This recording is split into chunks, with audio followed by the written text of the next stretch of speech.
My Wall Street career was almost 20 years, and every fifth year kind of sucked. Okay, well, if I can sign on the line that my professional career was 80% great, I do that all day. I didn't need an alarm clock in the morning to wake up. I was ready to go. The idea that being aspirational, being ambitious, but also being somewhat pragmatic, kind of get the feet on your ground. Do you feel you have done everything that you wanted? Hi, I'm Gilad Palley, and this is The Possible, where I have conversations with people who've achieved the highest heights in their field while remaining deeply ethical.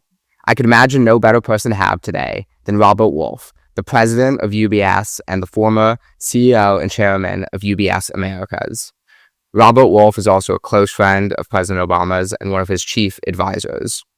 He founded his own firm, 32 Advisors and 32 Ventures, and was also an Ivy League football champion.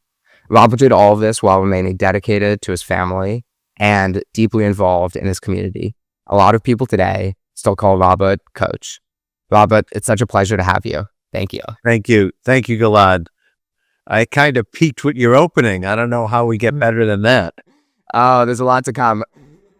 So having done so much in your life and having accomplished so much, do you feel you have done everything that you wanted? Have you achieved your hopes? Well, I have definitely achieved a lot, and I would say family first. I have a great marriage, north of 30 years, and two great sons, and now a great daughter-in-law, and so I feel blessed from a family perspective. My mother's still alive, and I have brothers and sisters, and so from the most important part, that's going well. I think professionally, you're always ambitious and aspirational when you live in the United States to try to do more things, to be more successful. Success can come in many ways, whether it's, building something or working with great people or, educating yourself with smart entrepreneurs or, making money. I'm a capitalist at heart. So, and fortunately, I think where I am in my life, when I make money, I feel like I'm also giving back more. So philanthropy is also important. The answer is yes. I feel like I've accomplished a lot, and yes, I feel there's a lot more to accomplish. I think I'm in the back third of my life, and there's going to be more to do, and I have a few exciting things I'm working on right now. Absolutely. That's very exciting. And one of the things you mentioned was, family first, and that's really beautiful. And one of the main reasons I wanted to speak to you, because often people lose track of what is most important. I'd love to hear about your process, your pyramid process. It's something I've heard you describe in terms of how you think about goals. And if you were to break down how you have been so determined throughout your life, where do you think that comes from? And what is this pyramid process that you think about? So I would say the pyramid process for me has been ever changing. And in high school, I gave my graduation speech, and it was called The Pyramid of Life. And I think there was the base in the middle and then the top. And I think it was, I think the base was like school and friends and sports, and maybe the middle was, I forget exactly what it was, but maybe it was extracurricular and future. And then the top was obviously family. And it was always about the idea of, I think it was Teddy Roosevelt said something like, keep your feet to the ground and eyes to the stars. So I think that we live in a society that everyone has a lot of opportunity and success. Now, what I would say is society feels a little disjointed to me, especially since COVID. We have what I would call that K-shaped economy that has stayed with us, which is unfortunate, but where the top earners and the wealthy are doing better, and those who are in the middle class and lower income class, it's getting tougher. And I think that's one of the issues that I think we're going to continue to have in society, kind of having a have and have not society. But getting back to the pyramid, so for me, the idea that being aspirational, being ambitious, but also being somewhat pragmatic, kind of get the feet on your ground. And then I think it moved from there to college, where for me, I always wanted to be a student athlete, and I had that ability to kind of be both at University of Penn. I went to Wharton undergrad and played college football, and then that helped me get my opportunity on Wall Street, where I was at Salomon Brothers for a decade, and then UBS, and I was able to hit a time where capitalism was good, and capitalism allowed people who were successful to literally rise in their career, and sometimes, with a little luck and skill, it could be, quite an accomplishment. I had the good fortune of working around a lot of good people that helped me get to my position of running UBS. And then at some point you kind of move on, to your next career. And that's where I am now, where it's a little more entrepreneurial. What is the longest term goal you ever set? And how did you break that down into pieces? And what did it feel like when you reached it?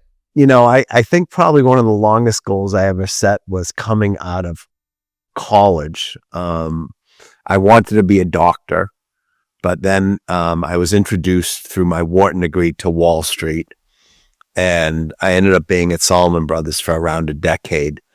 And that really, was the first real introduction, being in a business environment that was a real meritocracy, where it didn't really matter what age you were, but if you were successful, then you could be promoted, you could be well compensated.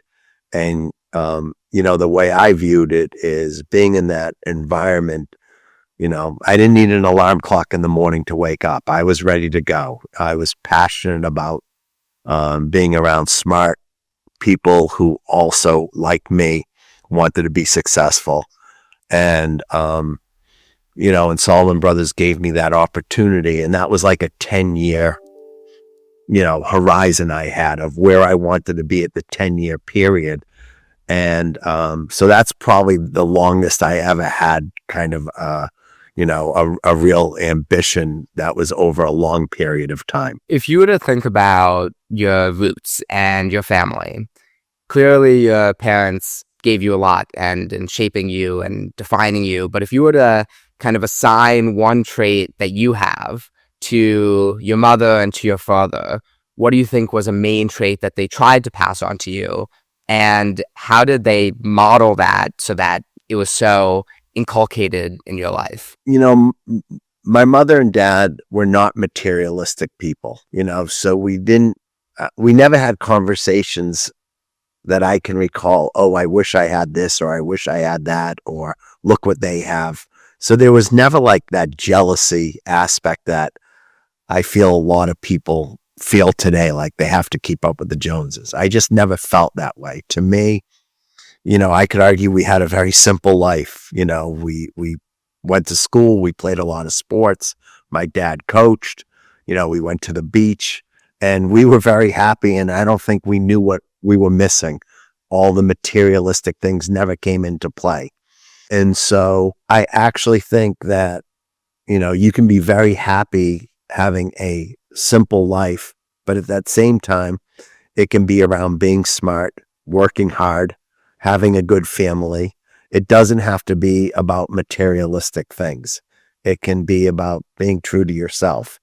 And I think, one thing my parents instilled in me was, if you work hard and you're confident in yourself, you can do a lot of great things. Amazing. And I guess thinking about having changed your position, having, been very successful, how do you pass on that to your kids of not seeking materialism when maybe they grew up with different things than you grew up with? Yeah, I mean, I think that, I've been successful, so therefore my kids may have some opportunities that I didn't have when I was growing up.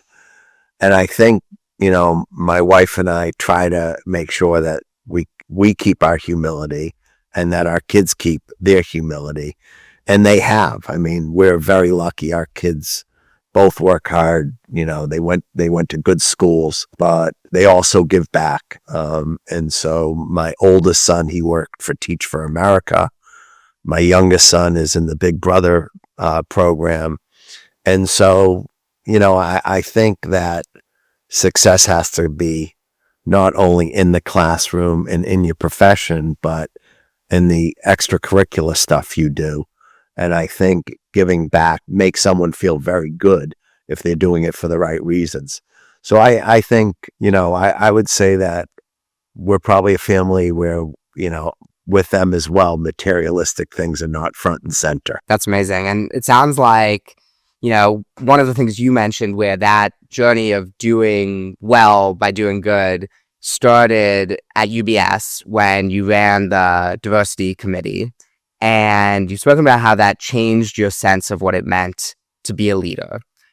I'd be curious to hear how that responsibility shifted and how that impacted your home life and friends. Yeah, I think, listen, when you grow up in Wall Street in the 80s, if you read the book Liar's Poker by Michael Lewis, that was about Salomon Brothers, where I worked at. And it was, homogenous group of white guys on a trading floor yelling and screaming. And diversity was not a big thing on Wall Street in the 80s. There were very few women on Wall Street. There were very few African American men or women on Wall Street. And then as we moved into the 90s, a decade later, people started to realize to have the best companies, you had to recruit all people. And we live in a minority world with, Black men and Asian men and women. And so if you're just recruiting, white guys, you're not really recruiting necessarily the total possibility of the best. So a lot of Wall Street firms and a lot of firms had this view that we have to kind of look at our recruiting differently, and we have to look at the way we work with diverse bases differently. So we can, the best way to be the employer of choice is to make sure you look at diversity and culture in a very open and fair way. And I think that was a very big change for a lot of, the Wall Street firms. And I think we all tried to do our best with it. I think the issue that a lot of firms have is when you're in a bull market and things are doing well, you think about culture issues and philanthropy and the employer of choice and all the things that make a company great. And when you're in a bear market or you're going through an incredibly tough environment, all of a sudden it's about shareholder value and it's about making money. And, you think less about the cultural and diverse issues, which helped bring you, where you were. And so I think what happens is the pendulum always swings too far. And as a manager, you try to find the right balance. For sure. I want to take you back to your time at Wharton on the football team, 1982. I'm currently at Wharton now, and so it's particularly special. But it's the Ivy League championship game. You're playing against Harvard, and there are 9 minutes left. Penn is up by 20 points. Then Harvard scores 3 touchdowns, and within the last couple seconds, Penn clinches victory. Do you remember what those 9 minutes felt like? And have you taken any lessons from the way the world can turn just in a few seconds? Well, I remember it like it was yesterday, because when I went to Penn in 1980, being a recruit, I think Penn didn't win an Ivy League title before that since 1959. And Penn was kind of like the doormat of football. At the same time, we were, the best in basketball. We just came off playing in the Final Four in 1979, the famous Final Four with Bird and Magic. And Penn was that team that no one remembers. And so, yeah, that 1982 class of 83 season, my junior year, was incredible. I think we were expected to come in last in the Ivies. But we had a group of guys that just all believed that we could get it done. And, it was just the most special moment for all of us. My best friend and college roommate David Schulman was the kicker. And so he's the one that kicked the field goal. One of my closest friends, Gary Vera, is the quarterback. He held it. And yeah, so it was, I think they threw the goalpost in the Schuylkill, which was, an amazing thing. We were in Sports Illustrated. I did not get in that game, but I felt like I was, literally playing every down. So it's something that, you always cherish and you always remember. And the truth is, winning the Ivy League championship brings us back to Penn as a team every 5 years to celebrate. And so we're in, I don't know, going on to the 45th year soon of that. And so we've celebrated the 5th year, the 10th year, we've celebrated, the 25th year. And so, yeah, I mean, we have all these sayings. If you saw someone across the street and it was one of your teammates, you'll yell Penn Pride and he'll yell Best, or you'll yell IVY and he'll yell Champs. So yeah, it's something that keeps us young and keeps us together, and it's a bond that we can never forget. And then we won the following year too. And I think we won 15 of the following 30 years. 15 It's laid the great work. So it was so yeah, I'm always proud to be a student athlete from Penn. I always am proud to be on the football team, the Penn Quakers. And I'm always proud to have been an Ivy League athlete. And when Ivy League athletes, when we get together at events, we all actually, get along great, and we all root for each other, except for when we play each other. Sounds very reasonable.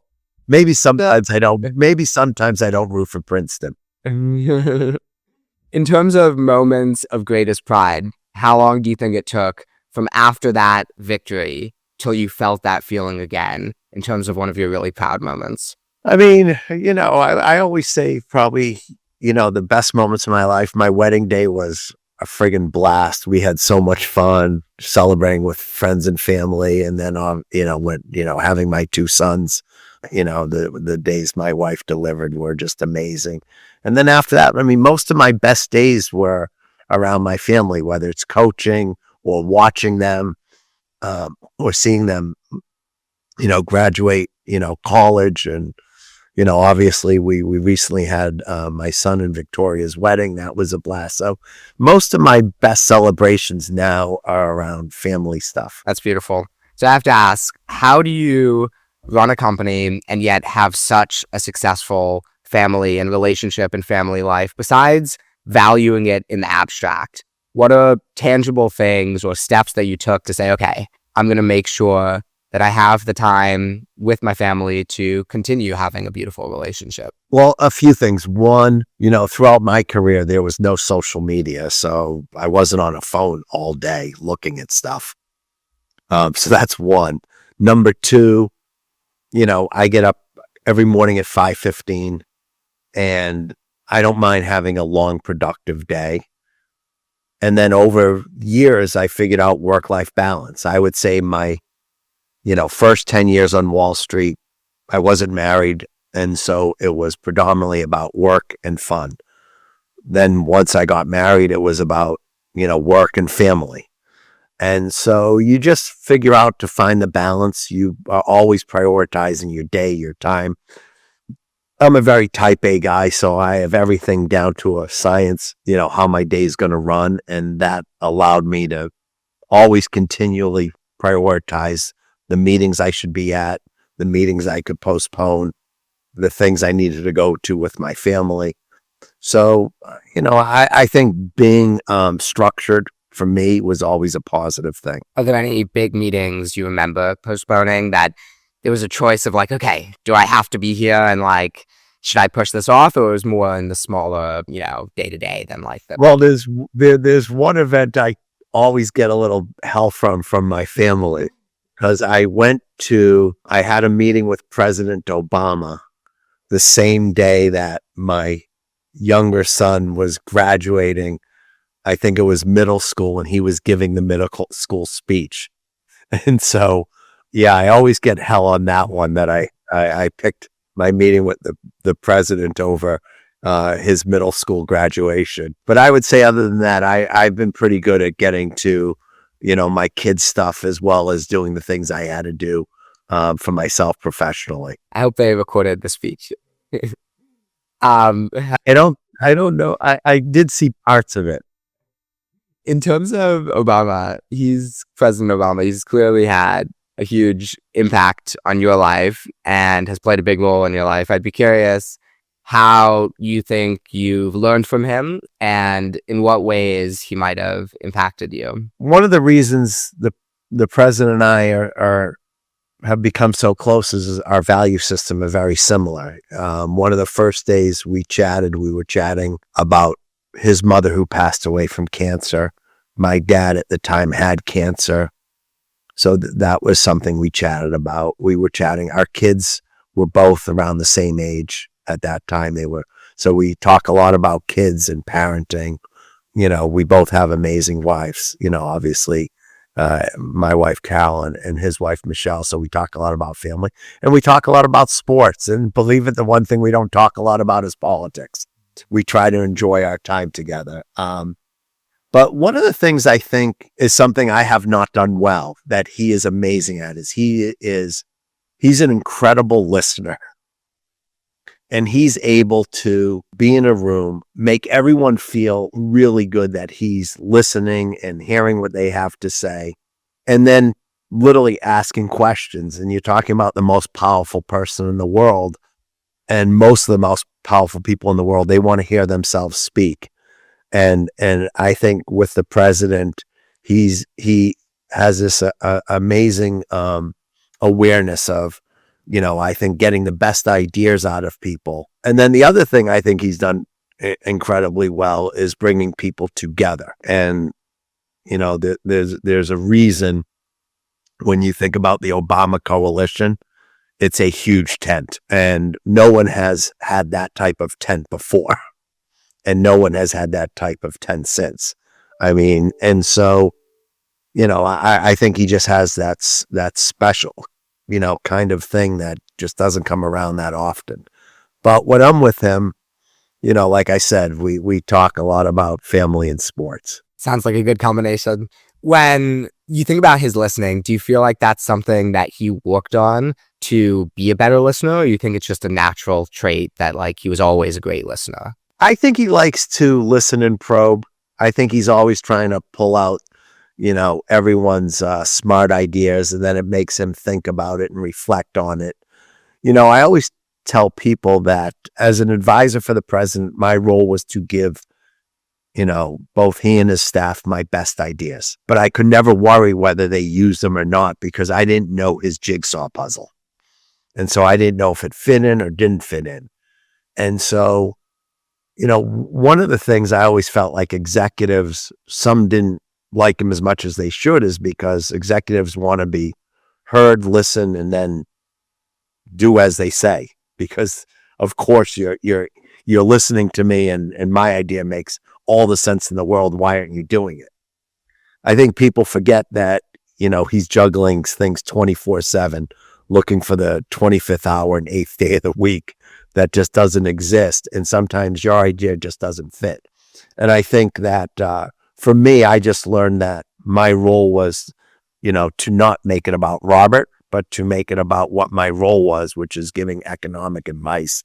And so I would stay tight in my sandbox. If there was something geopolitical going on, that, and I brought it up, he would give me one of these, Robert, stay in your sandbox type of looks. Thinking back to your transition of going, UBS, you're thinking about taking on more leadership roles. And I'm sure when you were there at UBS, as you were rising through the ranks, to be selected for president of UBS, there were probably a few people in the running. Why do you think they ultimately chose you, and what were the traits that they saw that they said, okay, we're gonna run with you? I think I had really good experience on understanding risk from my days at Salomon Brothers to my days of being a trader. And I think at the end of the day, Wall Street is all about risk reward. And so I think it's really started with that. It was critically important that they brought someone on that one they trusted, that they believed was ethical, that could travel the world representing them the right way, but most importantly, understood risk and equally understood the client, because we were a client-facing company. We were in, I think when I was running as president of UBS, we were in like 27 countries and 49 states or something. And every country ran differently. And the products were, the currencies were, obviously all sorts of different types of securities. So I think a lot of it had to do with both being able to be a good risk manager while also being able to be client facing.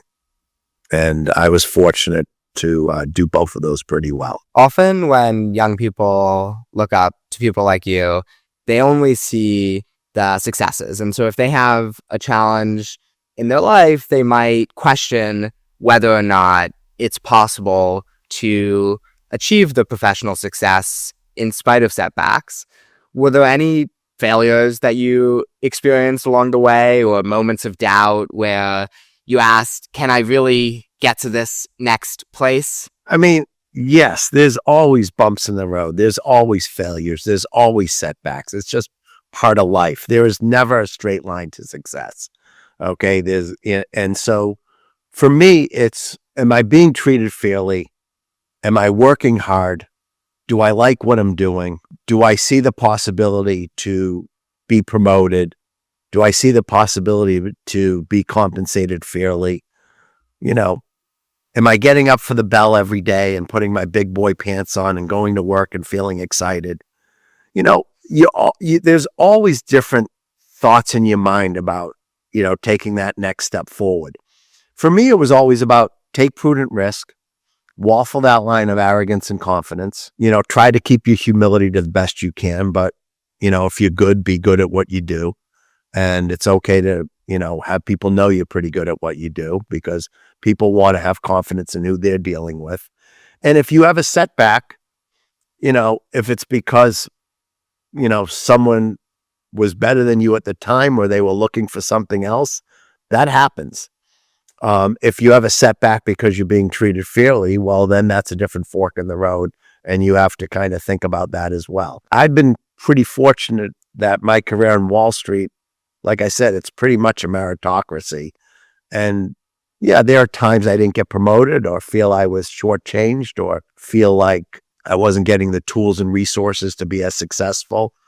I would say, the way I would frame it is, if my Wall Street career was almost 20 years and every fifth year kind of sucked, okay, well, if I can sign on the line that my professional career was 80% great, I do that all day. Sounds pretty good. In the many hats that you've worn, one of them is as an interviewer with Impact Players. When you were doing those interviews, was there something that you wanted to learn about the people, or a particular question that you enjoyed asking? What were you trying to understand when you were interviewing people? I mean, that was a fun couple of years. I think I did like 30 or 40 interviews of all different types of people, from politics to media to finance. I think at that point it was about, today they call it, being an influencer or a creator. I guess you could argue I was doing a podcast before podcasts was really Early podcast. early podcasting. Really, for me, it was just about meeting all different types of people and having a fun, enjoyable conversation that people would want to listen to. I think we always ended it with like the Impact 5. So, your favorites, I think, I was interviewing Arnie Duncan, and I may have asked him like his favorite basketball players, because he was Secretary of Education at the time, but he was also a hoopster. But yeah, it was always fun to ask people, different questions that the listener would like. And I think I asked David Stern, something about some of his great career highlights when he was the commissioner of the NBA. That was one funny segment, because I said something like, it's pretty good that, the president of the United States is a huge hoopster and loves the NBA. And he said, yeah, Obama's, rumor has it he's all left, type of thing. both left politically and left in his being a lefty athletically. And I think the Drudge Report had a headline saying, David Stern says Obama's all left. It's like, I think Obama called me like, how can your interview be on the front page of the Drudge Report, giving me hell about being a liberal or something? But it was very tongue in cheek and it was very funny. So yeah, I mean, there were some good interviews back then. Sounds like one of my professors that when he's facing us and he wants to see if there's questions, he's like, leftist, rightist, depending on where we're sitting. Well, the truth is, I mean, Obama was a moderate. Today being a moderate's really very difficult. We live in a society where everything seems to be red meat on the, far left or far right. But, hopefully we change that. I'll ask a final question, which is about possibility. You've had an inspiring career in life, and if you were to think about a moment in your life that represents for you the sense of what is possible, is there a story about something you've experienced or done or seen that captures that sense of possibility? Yeah, I think, and it's a good way to end it. I think you don't understand the importance of a great education until you are competing for a job or promotion that it's always about, do you have the right foundation? And that right foundation for me was having University of Penn and the Wharton School and playing athletics, because I would not have gotten to Wall Street without being a student athlete. I think when I went on Wall Street, they were taking 5% undergrads into the training class. So like today, I think it's 50% undergrads into a Wall Street trading class.